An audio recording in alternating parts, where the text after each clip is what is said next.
The autumn sun cast long shadows across the dusty main street of Redemption Falls as Elena Morales stepped down from the stagecoach, her traveling dress already wilted from the desert heat despite the season. She had come west with nothing but a letter of introduction to the local bank and enough gold sewn into her corset to buy a small ranch.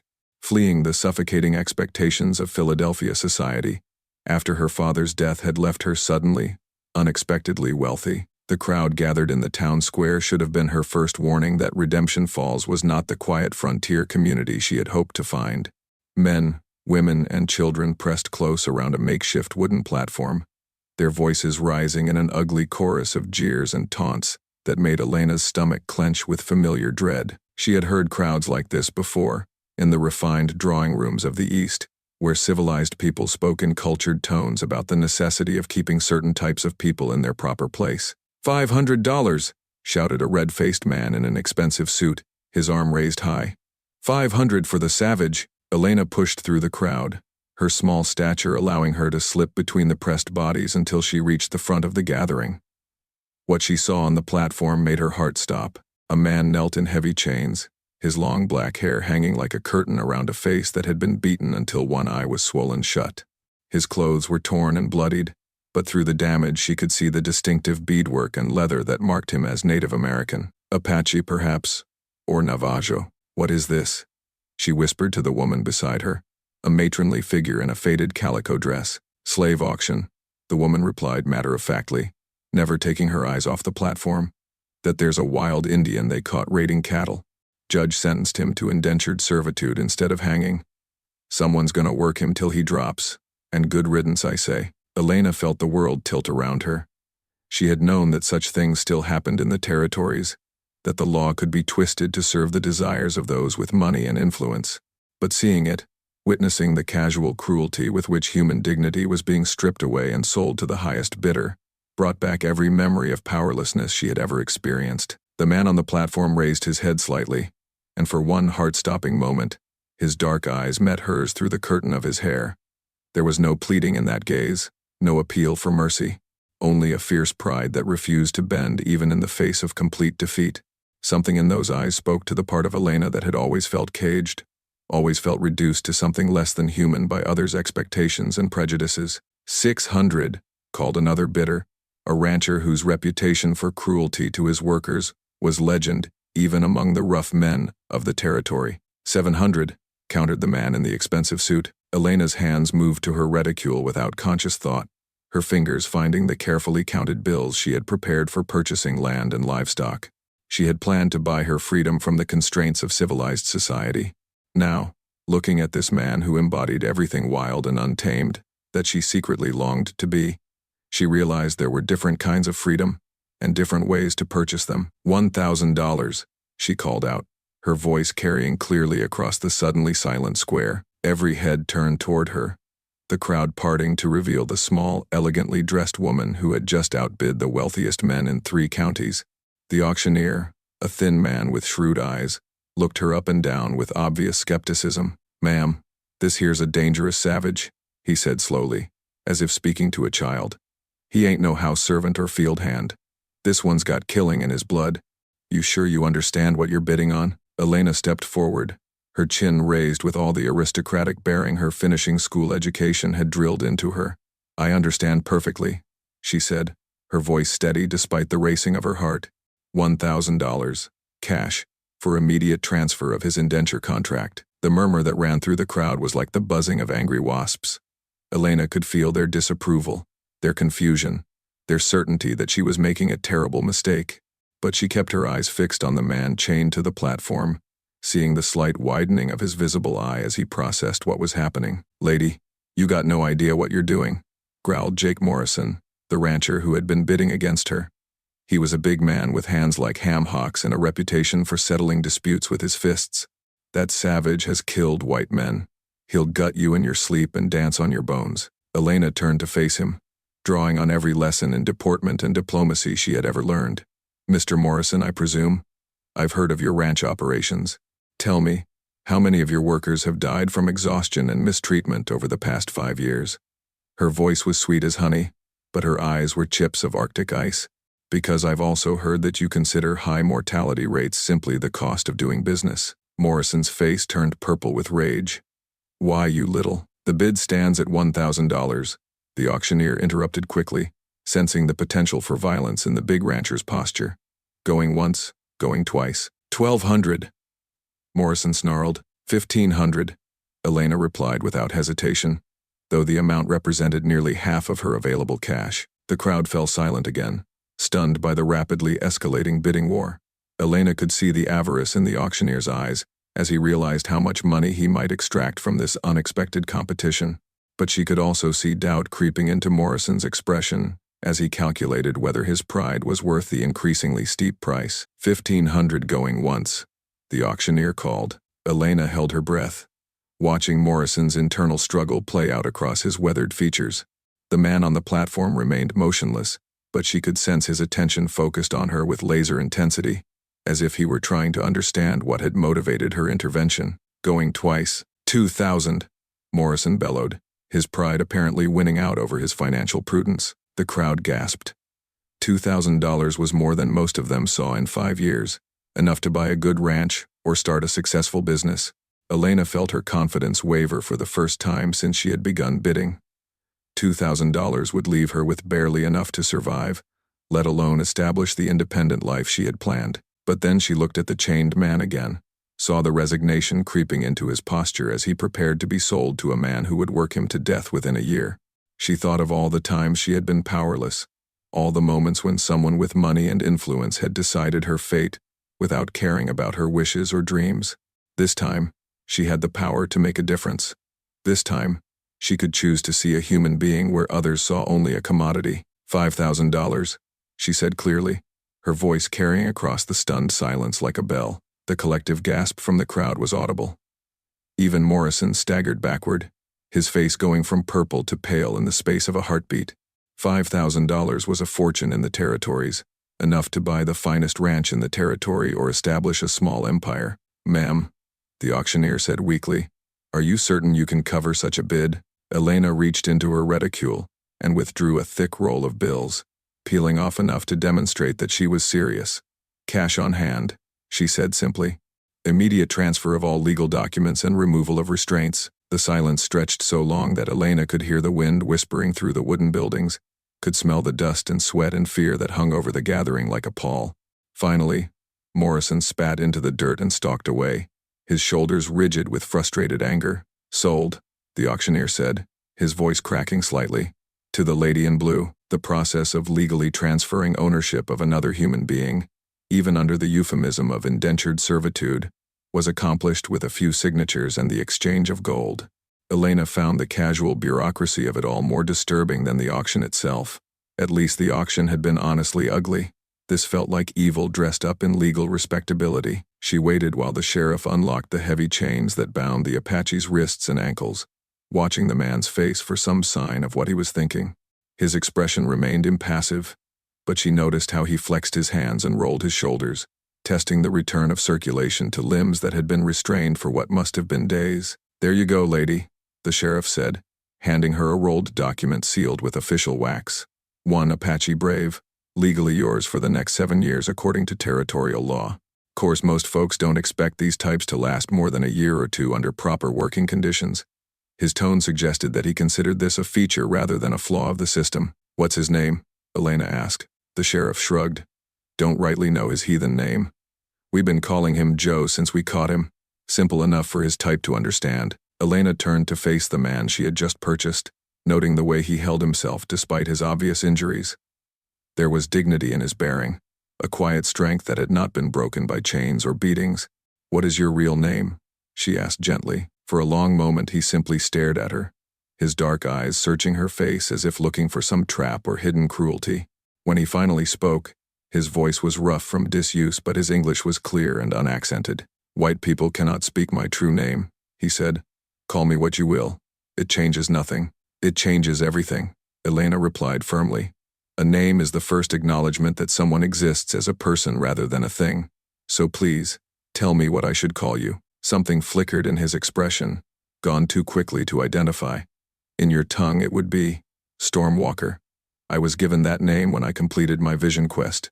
Before, he gestured vaguely at the town around them, at the crowds beginning to disperse now that the entertainment was over. Storm Walker, Elena repeated, testing the sound of it. I'm Elena Morales, and I want you to understand something from the beginning. I didn't buy you to own you. I bought you to set you free. Storm Walker's visible eye narrowed with suspicion. There is no freedom in your world for my people.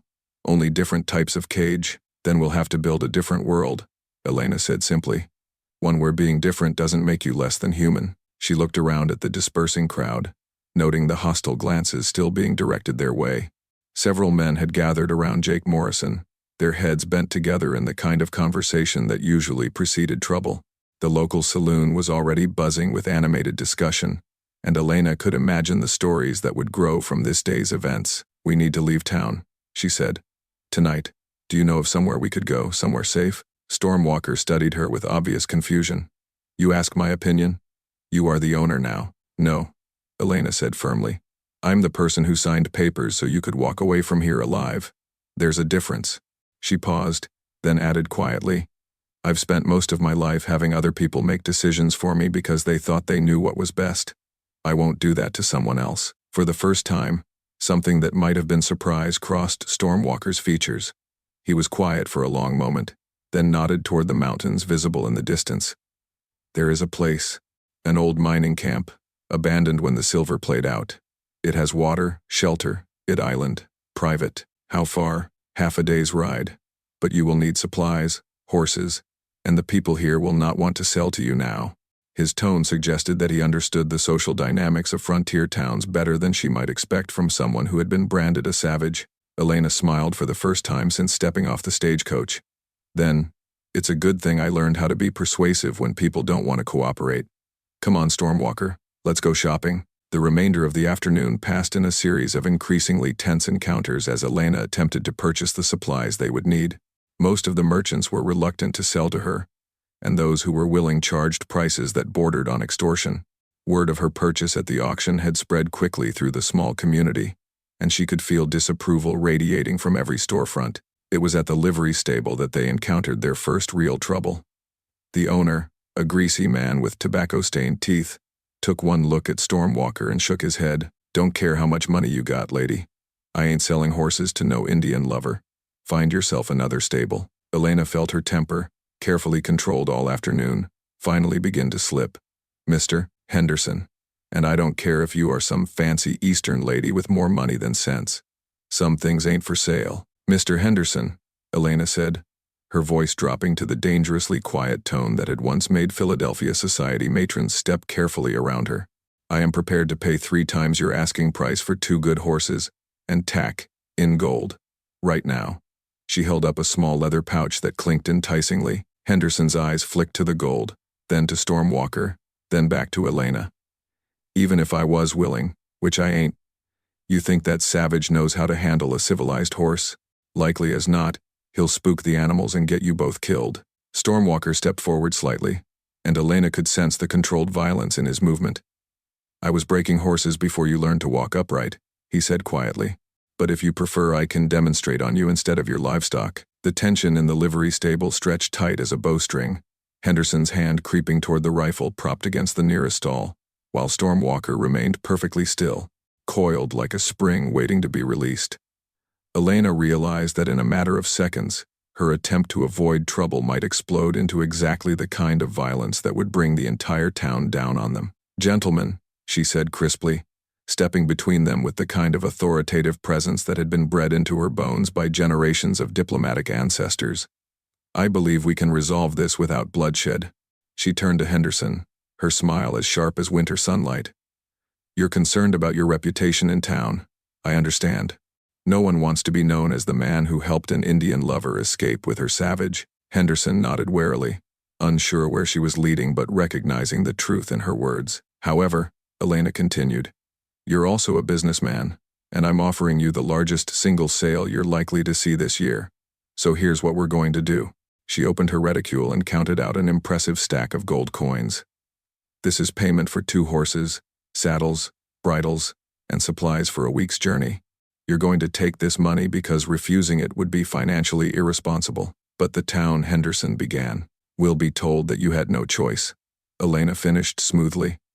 That I threatened to report your business practices to the territorial authorities unless you cooperated. That I used Eastern connections and legal pressure to force your hand. She leaned forward slightly. In other words, Mr. Henderson, I'm giving you an excuse that saves face while putting gold in your pocket. I suggest you take it. Henderson stared at the money, his internal struggle visible on his weathered features. Finally, avarice won out over social pressure.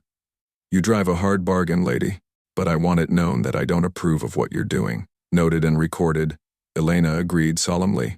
Now, about those horses. An hour later, they rode out of Redemption Falls as the sun began its descent toward the western mountains. Elena sat her horse with the accomplished ease of someone who had learned to ride in the manicured parks of Philadelphia, while Storm Walker moved with his mount as if they were a single creature.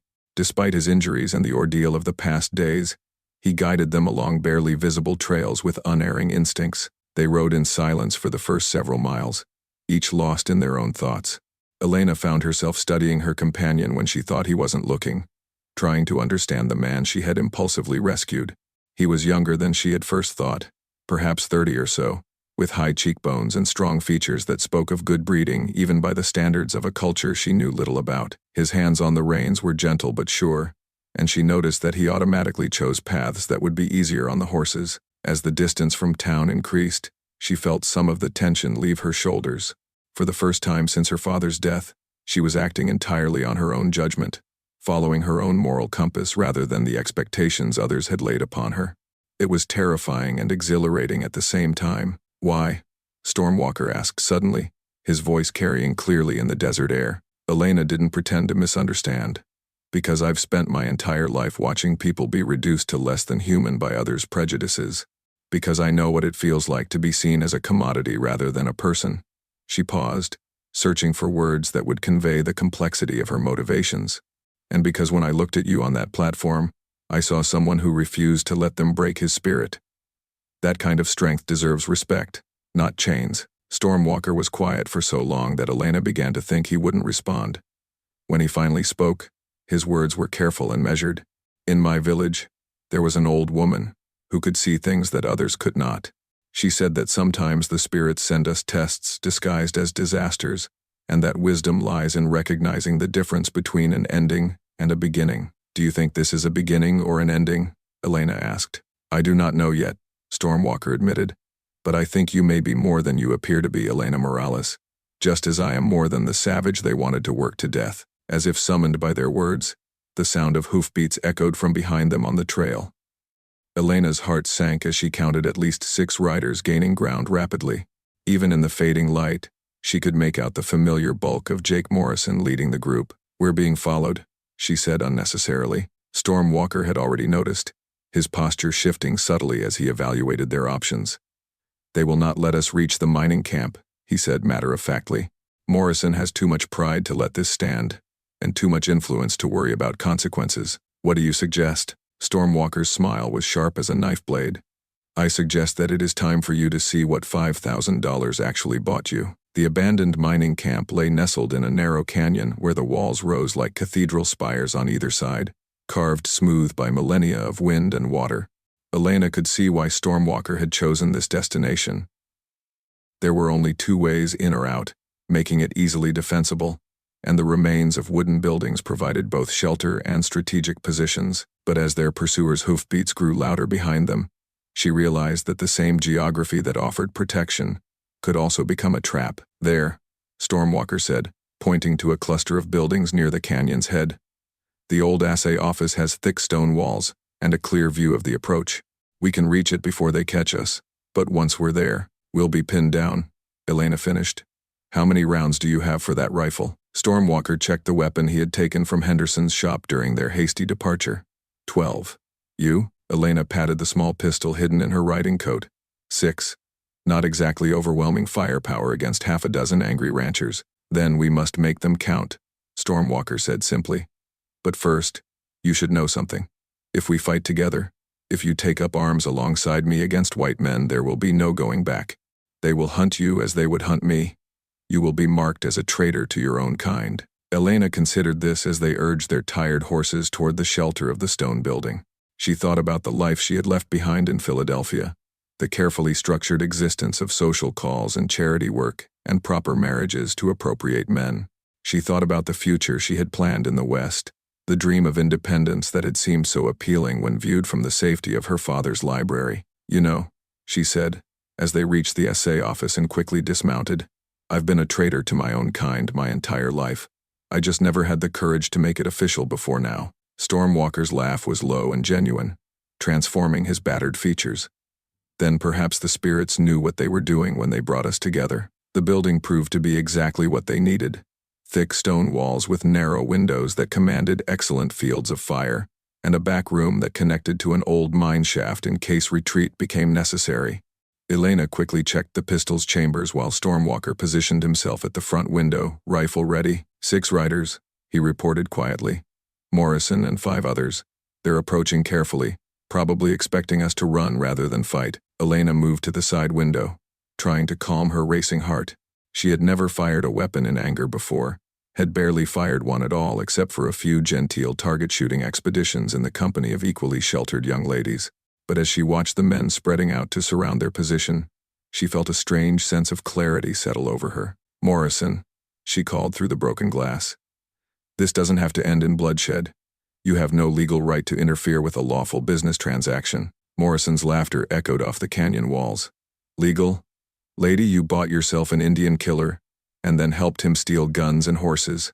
That makes you an accessory to theft at the very least, and probably treason to boot." His voice hardened. "Now you come out peaceful-like, and maybe we'll let you live to stand trial. The savage dies either way, but you might live to see a jail cell instead of a grave." "Generous offer," Elena called back, "but I think I'll decline." "Your choice, lady, but you're outnumbered and outgunned.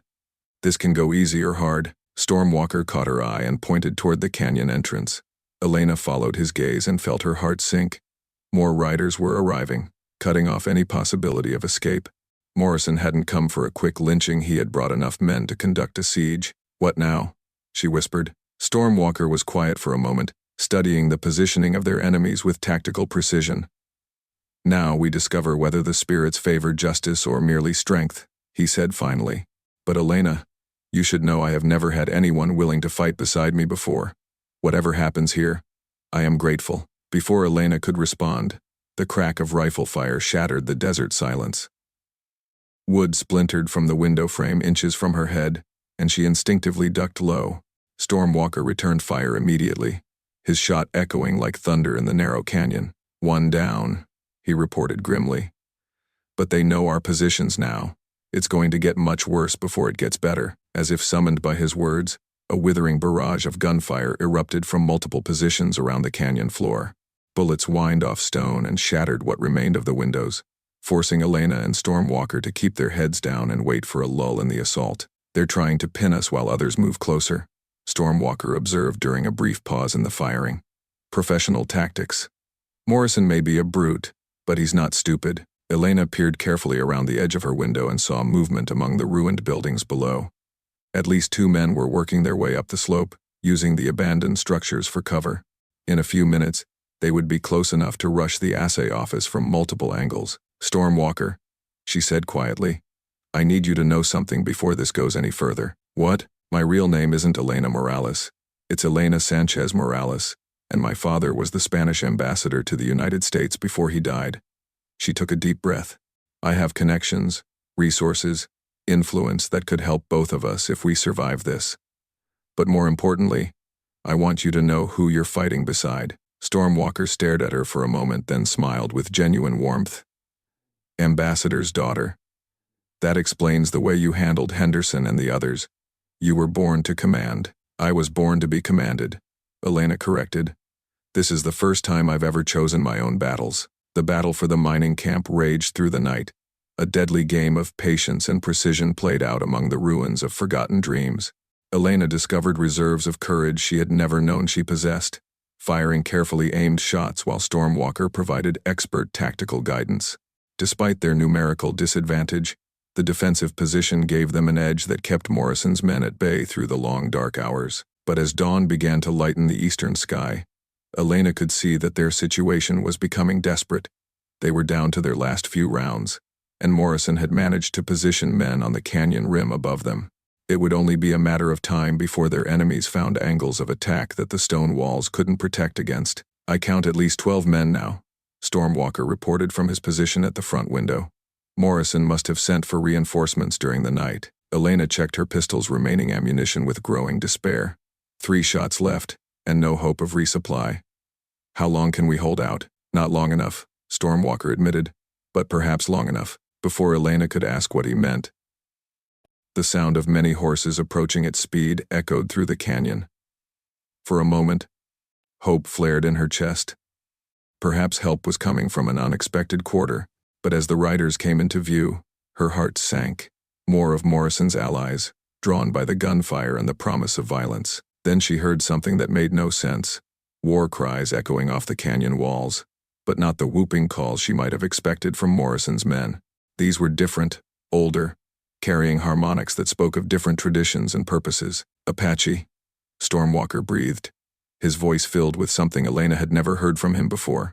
Wonder. The new arrivals swept into the canyon like a force of nature.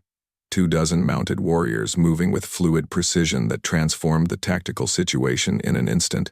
Morrison's men, caught between the stone building and the canyon walls, found themselves surrounded and outmaneuvered by riders who knew this terrain as intimately as they knew their own heartbeats. "Storm Walker," called a voice from among the Apache warriors, speaking in rapid, liquid syllables that Elena couldn't understand but recognized as a language being spoken by someone who loved it. Storm Walker replied in the same tongue, and Elena was amazed by the transformation in his voice.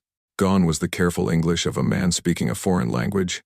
This was someone talking to family, to people who knew him as he truly was rather than as the savage others had labeled him. The conversation was brief but intense, and Elena caught her own name mentioned several times.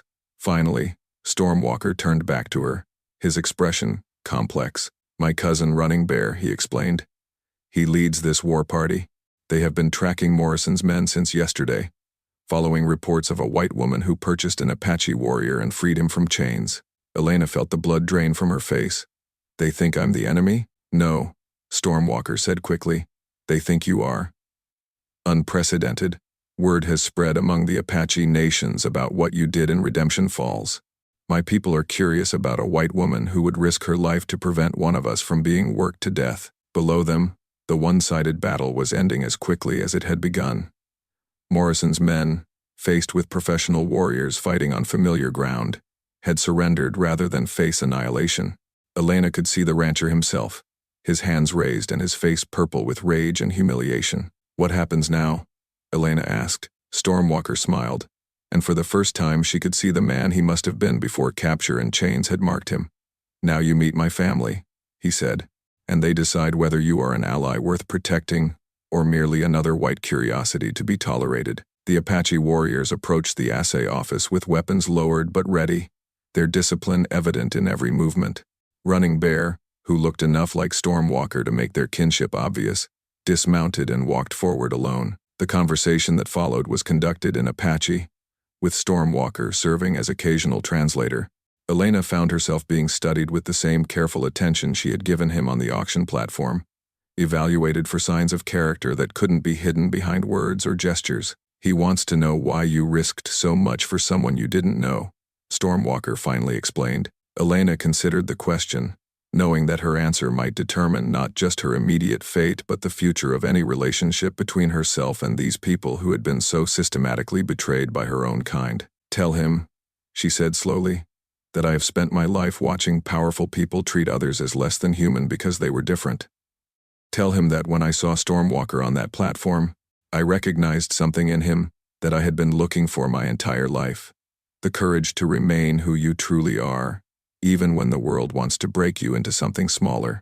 She paused, meeting Running Bear's dark eyes directly. "And tell him that I believe there is room in this territory for different kinds of people to build different kinds of lives together, if we have the wisdom to choose cooperation over conquest." Storm Walker translated her words carefully, and Elena watched Running Bear's expression shift subtly as he processed her response.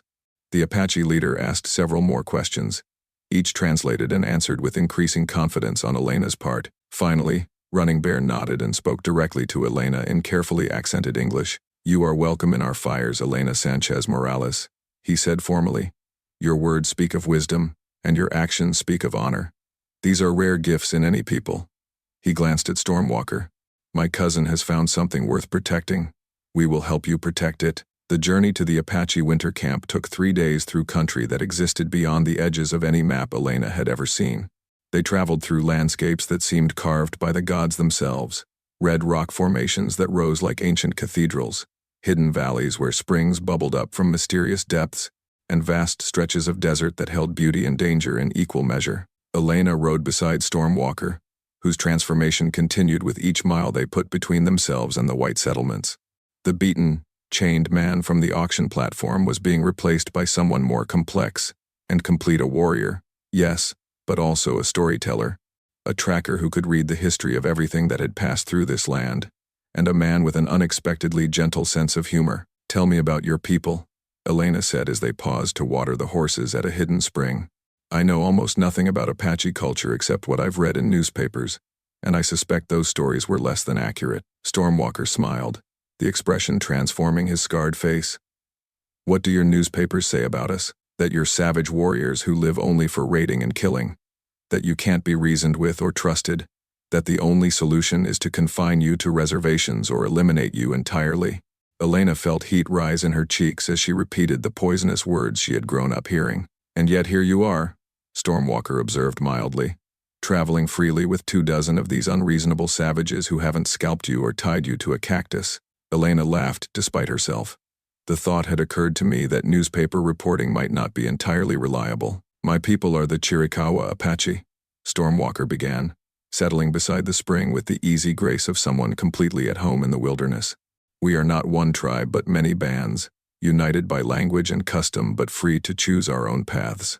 We believe that the earth is alive, that every rock and tree and stream has spirit, and that humans are only one part of the great web of life." He picked up a handful of red sand, letting it trickle through his fingers. "We take what we need to survive, but we do not take more than can be replaced. We fight when we must, but we prefer to live in harmony with the world around us. Your people seem to believe that everything exists for their use, that dominance is the natural order." "Not all of us," Elena said quietly. "Some of us are looking for a different way to live." "Yes," Stormwalker agreed, his dark eyes studying her face. "Some of you are. That is why Running Bear was willing to help us, why the council voted to offer you sanctuary." Elena felt a chill of premonition. "Sanctuary? From what?" "From the consequences of your choices," Stormwalker replied seriously. "What you did in Redemption Falls was not just an act of individual conscience. It was a declaration of war against everything the territorial government stands for. They will not let it pass unanswered." Before Elena could ask for clarification, Running Bear approached their resting spot with news that made her blood run cold. "Soldiers," he reported in his careful English. "2 companies of cavalry, riding hard from the territorial capital. They have orders for your arrest, Elena Sanchez Morales, on charges of treason and conspiracy." Elena felt the world spin around her. "How do you know this?" "Because we intercepted their scout," Running Bear replied matter-of-factly. "The territorial governor has decided that an example must be made of a white woman who would consort with savage enemies of civilization." His tone suggested what he thought of such legal terminology. "They plan to hang you publicly and use your execution to justify a final campaign against all free Apache bands." Stormwalker was on his feet instantly, his hand moving instinctively to the rifle across his back. "How long do we have?" "They are perhaps half a day behind us," Running Bear admitted.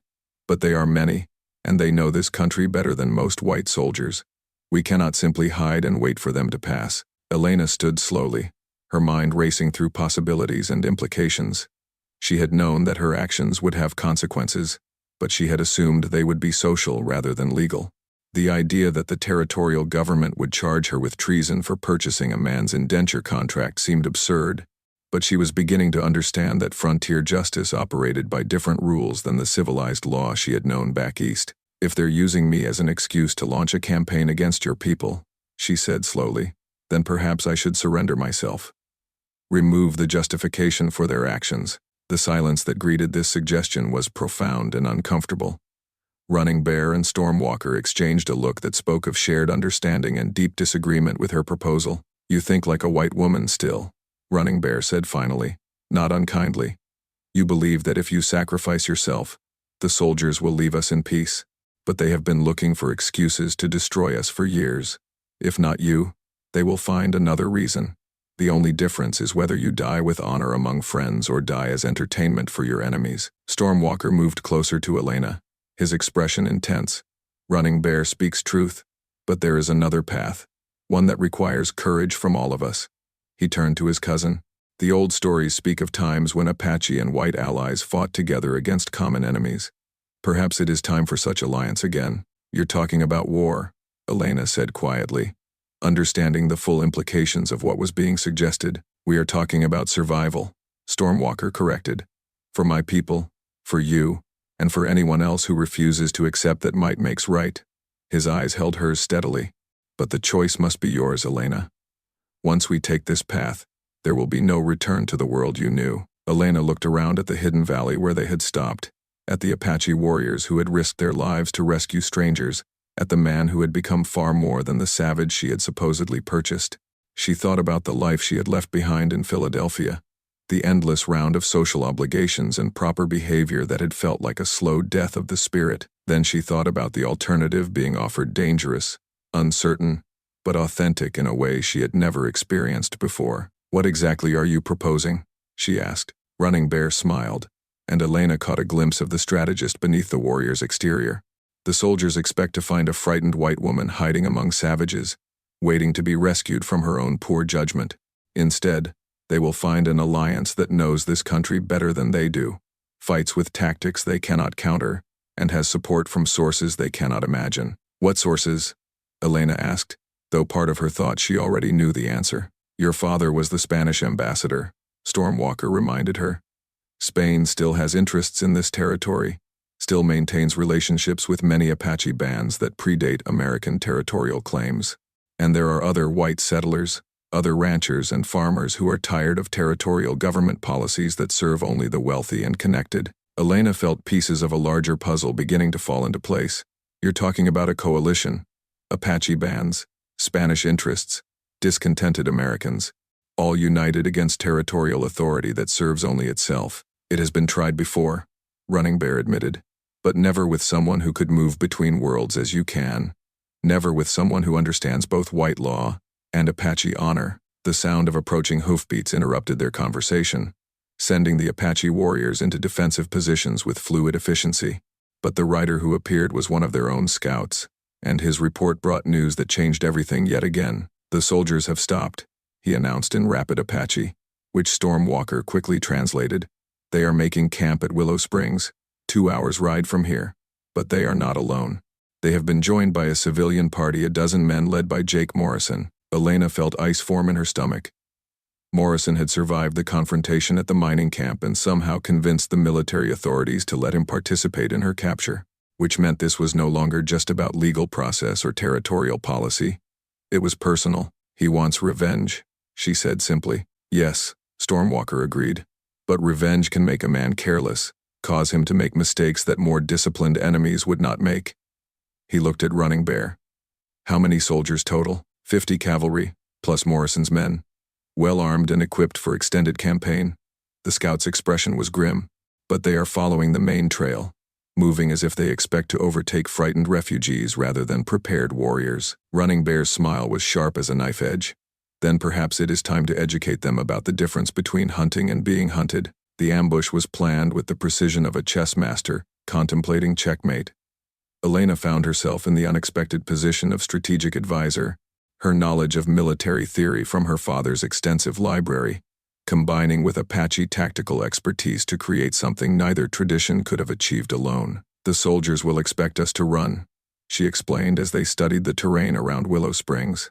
"They're trained to pursue and contain, to use their superior numbers and equipment to force us into increasingly desperate positions. But if we hit them, when and where they least expect it, we reverse the dynamic," Running Bear finished, nodding approvingly. "The hunters become the hunted. But this must be more than mere ambush. We need to send a message that will reach far beyond this valley." Storm Walker had been studying the enemy camp through a spyglass liberated from Morrison's men at the mining camp. 50 soldiers, as reported, but they're arranged in standard cavalry formation designed for open combat, not for defense against enemies who know how to use cover and concealment. He lowered the glass and looked at Elena. There is something else.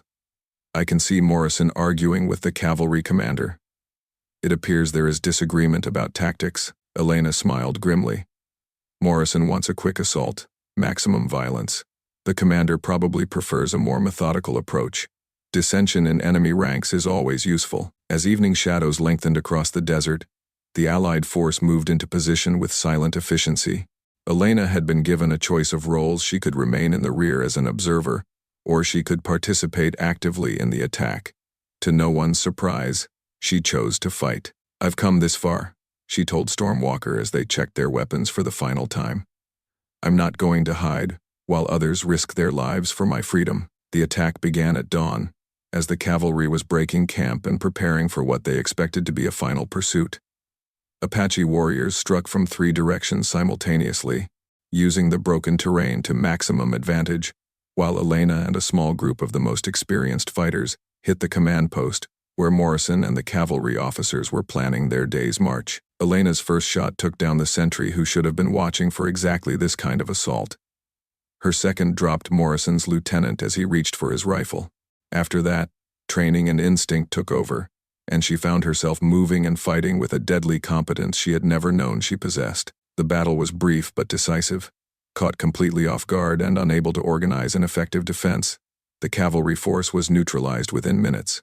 Most of the soldiers survived. The Apache were careful to wound rather than kill when possible, but their capacity for further pursuit was eliminated. Morrison himself proved more resourceful than Elena had expected. As the command post was overrun, he managed to fight his way to the horse lines and escape with a handful of his most loyal men. Elena had a clear shot at him as he rode away, but something stayed her hand. Why didn't you shoot? Storm Walker asked as they watched the fleeing rancher disappear into the distance. Because I'm not a killer, Elena replied simply. I'll fight to defend myself and others, but I won't become the monster they claim I already am. Running Bear approached them as the Apache warriors efficiently stripped the cavalry camp of useful supplies. This victory will buy us time, he said, but it will also bring greater attention from territorial authorities. They will not be able to ignore such a defeat. How much time? Elena asked. Weeks, perhaps a month before they can organize a proper response, Running Bear estimated. But when they come back, it will be with overwhelming force and clear orders to take no prisoners. Elena nodded, her mind already moving to the next phase of whatever this confrontation was becoming. Then we use that time to build something they can't simply overwhelm with superior numbers. Over the following days, as news of the cavalry defeat spread throughout the territory, Elena discovered that their coalition had more support than anyone had imagined. Ranchers who had suffered under territorial taxation policies, farmers whose land claims had been disputed by political cronies, even some townspeople who were tired of corruption and arbitrary authority all began sending discreet messages of support. The most surprising ally proved to be Father Miguel Santos, the elderly priest who served the scattered Mexican and Spanish settlements throughout the region. He arrived at their mountain hideout with a packed train of supplies and a proposition that took everyone by surprise. The church has interests in this territory that predate American claims, he explained to Elena in the fluid Spanish of her childhood. We have no love for territorial authorities who treat our parishioners as second-class citizens and our missions as obstacles to development. Elena stared at the weathered priest, trying to process the implications of what he was suggesting. Father, are you offering sanctuary through church authority? I am offering something more valuable than sanctuary, Father Miguel replied. I am offering legitimacy. The church has legal standing that even territorial governments must respect, and we have connections to Mexico City and Madrid that could prove useful if this conflict escalates. Storm Walker, who had been listening to their Spanish conversation with apparent comprehension, asked the question Elena was afraid to voice. What would the church want in return for such support? Father Miguel's smile was surprisingly crafty for a man of the cloth, proof that different peoples can live together in peace and mutual respect. The church's mission has always been to unite rather than divide, to find common ground rather than emphasize differences. He looked directly at Elena. Your partnership with the Apache bands could become a model for future relationships throughout the Southwest. Elena felt the weight of possibility and responsibility settling on her shoulders. What had begun as an impulsive act of conscience was growing into something much larger, a test case for whether the American West could develop along lines of cooperation rather than conquest. "There's something else," Father Miguel added quietly. "I have received word from contacts in Mexico City. The Mexican government is watching this situation with great interest. If your coalition can demonstrate genuine stability and effective governance, there may be opportunities for formal recognition." The implications of that statement hung in the air like smoke from a distant fire. Elena realized that they were no longer just fighting for survival, they were potentially laying the groundwork for an entirely new kind of political entity in the American Southwest. The winter months that followed transformed their mountain refuge into something unprecedented in the American West. A functioning community where Apache, Mexican, and Anglo settlers worked together as equals. Elena found herself serving as an unofficial diplomat, translator, and mediator, helping forge agreements and solve disputes between peoples who had been taught to see each other as enemies. Storm Walker proved to be far more than the warrior she had first taken him for.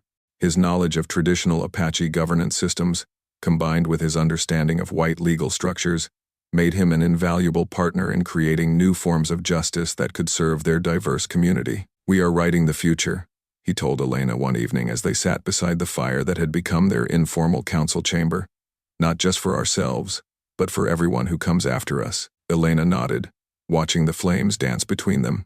In the months since Redemption Falls, Storm Walker had become her closest friend, advisor, and though neither had spoken of it directly, something more.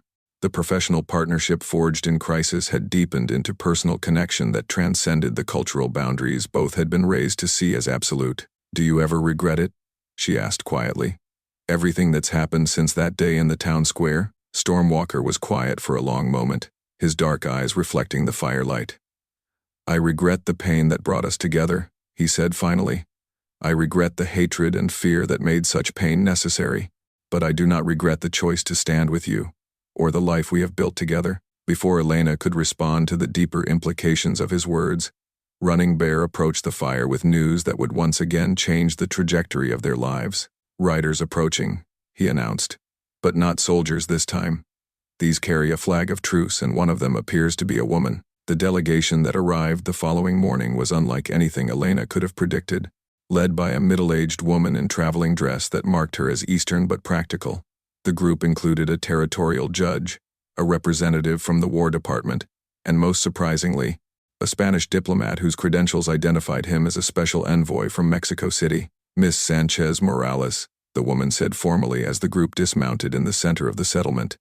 "I am Margaret Thornton, Special Investigator for the Interior Department. I have been sent to assess the situation here and determine whether negotiated settlement might be preferable to continued military action." Elena felt Storm Walker tense beside her, but she kept her own expression carefully neutral. "Mrs. Thornton, I assume you've come to offer terms for our surrender?" "Actually," Margaret Thornton replied with a slight smile, "I've come to offer terms for your recognition." The negotiations that followed were complex beyond anything Elena had imagined when she first stood up to bid on a chained man in a dusty town square. The territorial government, faced with mounting costs of military action and growing political pressure from Eastern humanitarian groups, was prepared to consider alternatives to conquest. The Spanish envoy brought word that Mexico was indeed interested in formal diplomatic relations with their coalition, seeing it as a potential buffer against American expansion and a model for indigenous rights that could be applied in other regions. Most surprisingly, the War Department representative revealed that certain factions in Washington were growing weary of the expense and moral complications of Indian wars, and were looking for face-saving ways to end the cycle of violence that had characterized Western expansion. "What exactly are you proposing?" Elena asked during the third day of discussions. Judge Harrison, the territorial representative, spread a map across the rough wooden table they were using for negotiations. Formal recognition of this territory as an autonomous region within the United States, with local governance structures that respect both Apache traditions and American legal principles. Tax incentives for settlers, willing to work within the cooperative framework you've established. And most importantly, legal protection against the kind of arbitrary authority that created this crisis in the first place. Elena studied the proposed boundaries, noting that they included not just their mountain refuge but several thousand square miles of some of the most valuable land in the Southwest. And in return, peace, Margaret Thornton said simply. An end to raids, an end to military campaigns, an end to the cycle of revenge and retaliation that has cost both sides so much. Storm Walker leaned forward, his expression skeptical. And if we refuse these generous terms? What then? The Spanish envoy answered before the American officials could speak. Then Mexico formally recognizes your coalition as an independent entity and extends diplomatic protection under international law. Your choice. But I should mention that Madrid is prepared to provide both military advisors and financial support if necessary. Elena felt the world shift around her as she realized the full scope of what was being offered. They could have peace with honor, recognition of their principles, and the chance to build the kind of society they had only dreamed of during the long months of hiding and fighting. But there was one more question that had to be asked. What about Jake Morrison and the others who started this? What guarantees do we have that individuals won't continue to create problems even if the government recognizes our agreements? Judge Harrison's expression darkened. Morrison has been charged with inciting violence and exceeding legal authority. He'll be standing trial in territorial court within the month, and I can assure you that his influence in regional politics is finished. As the formal negotiations continued, Elena found herself thinking about the strange journey that had brought her to this point. She had come west, seeking independence, and found instead interdependence. She had tried to save one man and ended up helping create a new kind of society. Most importantly, she had discovered that the courage to act on principle could have consequences far beyond anything she had imagined. That evening, as the various delegations prepared for another day of complex diplomatic discussions, Storm Walker found Elena standing at the edge of the settlement, looking out over the valley that had become their home. "Regrets?" he asked, echoing her question from days earlier. "None," Elena replied firmly. "Whatever comes next, we've proven that different peoples can choose cooperation over conquest. That's worth whatever price we've paid." Storm Walker moved to stand beside her, close enough that she could feel the warmth of his presence in the cool mountain air. "Elena," he said quietly, "there is something I need to say before all this becomes official and complicated." She turned to face him, seeing something in his expression that made her heart beat faster. "I love you," he said simply. "Not because you saved me from chains, not because you stood with me in battle, but because you are the bravest, most principled person I have ever known. And I want to spend the rest of my life building this new world beside you, if you'll have me." Elena felt tears gather in her eyes as she looked at this man who had become so much more than the savage others had labeled him. "Yes," she whispered, then louder. "Yes, Storm Walker, I love you too, and I can't imagine facing whatever comes next with anyone else." The wedding took place 6 months later, after the treaties had been signed and the new territorial arrangements had been formalized. It was a ceremony that reflected everything their community had become. Apache traditions blended with Spanish customs and American legal requirements, witnessed by people of 3 nations who had come together to celebrate not just a union between 2 individuals, but the success of their experiment in cooperative governance. Elena wore a dress that combined the elegant styling of her Philadelphia upbringing with Apache beadwork that told the story of their journey together. Storm Walker was resplendent in traditional warrior regalia that had been crafted by the women of the tribe to honor his role in creating peace between peoples. Father Miguel performed the Christian ceremony in both Spanish and English, while Running Bear conducted the Apache rituals that would make them family in the eyes of his people. Judge Harrison, who had remained in their territory to help establish the new legal framework, provided the American legal recognition that would protect their union under territorial law. As they exchanged vows beside the fire that had served as their council chamber, Elena reflected on how much had changed since that day in Redemption Falls, when she had seen a chained man and recognized something worth saving. The territory they had created was thriving. Settlers continued to arrive, drawn by stories of a place where cooperation was valued over conquest, where disputes were settled by law rather than violence, and where people of different backgrounds could build lives together without sacrificing their identities. Jake Morrison had indeed stood trial and been convicted of inciting violence and exceeding legal authority. His ranch had been sold to pay damages, and he had departed the territory in disgrace. But more importantly, his defeat had sent a message to others who might have been tempted to use violence to impose their will on their neighbors. The Apache bands associated with their coalition had found new stability, their children learning both traditional ways and practical skills that would help them navigate an increasingly complex world.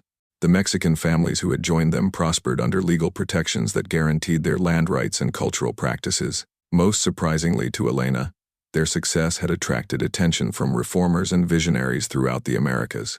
Delegations arrived regularly to study their governance structures, their methods of dispute resolution, their approaches to integrating different cultural traditions. "We have become a symbol," Storm Walker observed during their wedding feast, as representatives from a dozen different communities raised toasts to their future. "People look to us for proof that another way is possible." Elena smiled, her hand finding his across the rough wooden table that had witnessed so many crucial negotiations. "Then, we'd better make sure we don't disappoint them." The years that followed validated their optimism. Their territory became a model for indigenous rights and multicultural cooperation that influenced policy throughout the Southwest. Elena and Storm Walker's children grew up speaking 3 languages and understanding multiple cultural traditions, raised to see diversity as strength rather than threat. But perhaps more importantly, their love story became legend, told around fires from Mexico to Canada, as proof that the courage to act on principle could transform not just individual lives, but entire ways of understanding what was possible between peoples. Elena never forgot the moment when she had stood in that dusty town square and decided to bid on a chained man's freedom. But she came to understand that what she had really purchased that day was not one person's liberty, but the chance to help write a different kind of future for everyone, brave enough to believe that cooperation could triumph over conquest. The gold ring she had been prepared to trade for food remained in her jewelry box, a reminder of desperate times and difficult choices. But the wedding ring Storm Walker had placed on her finger told a different story, one of love discovered through shared struggle, of principles tested and proven, of the triumph of seeing humanity where others saw only threat. On quiet evenings, when the business of governing and building and creating had ended for the day, Elena and Storm Walker would sit beside their fire and tell their children the story of how they had met, how a woman with nothing left to lose had seen a man worth saving, and how that recognition had changed not just their own lives but the lives of everyone around them. The most important lesson, Elena would tell her wide-eyed listeners, is that courage isn't the absence of fear. It's the willingness to act according to your principles even when you're afraid of the consequences. Storm Walker would add, his voice warm with love and pride, and that sometimes the greatest treasure isn't gold or land or power, but the chance to help someone else become who they were meant to be. Their territory continued to prosper. Their children grew to become leaders in their own right, and their love story was retold by generations who found hope in the idea that understanding could triumph over hatred, that cooperation could defeat conquest, and that 2 people brave enough to stand together could indeed change the world. The last entry in Elena's private journal, written 50 years after that first meeting in Redemption Falls, captured the essence of what they had accomplished. They called him savage because they could not see past their own fear and prejudice. I called him Storm Walker because I chose to see the man rather than the label. Together, we learned that the greatest act of rebellion against injustice is simply refusing to accept that it must continue forever. Love, it turns out, is not just an emotion. It is a choice to keep building something better, one day at a time, one act of courage at a time, one person at a time. The sun set behind the mountains that had sheltered their community for so many years, painting the sky in shades of rose and gold that reflected the warmth of a life well lived and love well shared. And in the growing darkness, the fires of their settlement twinkled like stars, each one representing a family, a dream, a small victory of human dignity over human cruelty. Elena Sanchez Morales Brennan had come west with nothing but gold and desperation. She had found instead a partner, a people, and a purpose that transformed not just her own life, but the lives of countless others. The woman who had been willing to trade her wedding ring for food had discovered that some things, love, courage, the determination to see others as fully human, were beyond price. And the man she had called worth saving had proven her right, becoming not just her husband and partner but a leader whose wisdom and compassion helped forge a new kind of society in the American Southwest. Together, they had written a love story that was also a political revolution, a personal journey that became a model for social change. The legacy they left was measured not in gold or land or power, but in the simple, revolutionary idea that people of different backgrounds could choose to see each other's humanity rather than their differences. It was a legacy that would inspire generations of dreamers and builders who believed, as Elena and Storm Walker had believed, that love could indeed conquer hate, that justice could triumph over oppression, and that the courage to act on principle could change the world.